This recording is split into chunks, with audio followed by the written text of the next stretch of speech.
Polisi akui jalan tol Palembang-Kayu Agung berlubang dan bergelombang, pengendara harus waspada.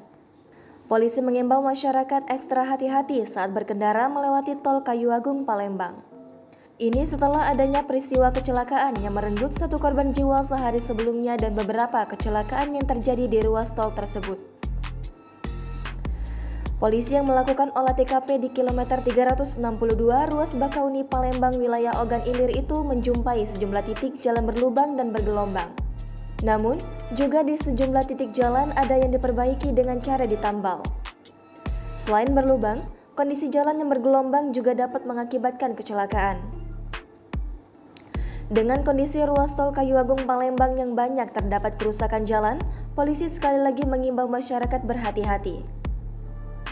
Diketahui, korban meninggal dalam kecelakaan di tol Kayu Agung Palembang pada Jumat, 7 Januari 2022 petang bernama Feby Khairunisa berusia 21 tahun. Feby mengendarai mobil Honda Brio dengan plat nomor BG 1649KF melaju dari Palembang menuju Kayu Agung.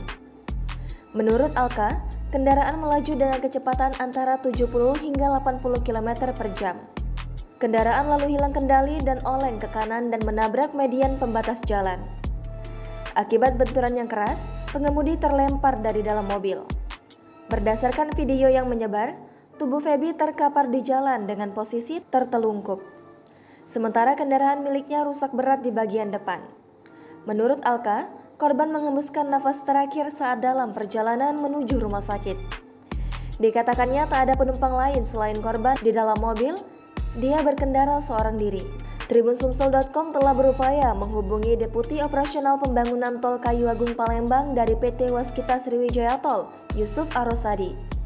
Namun, Yusuf tak membalas pesan WhatsApp dan juga tak merespon panggilan telepon.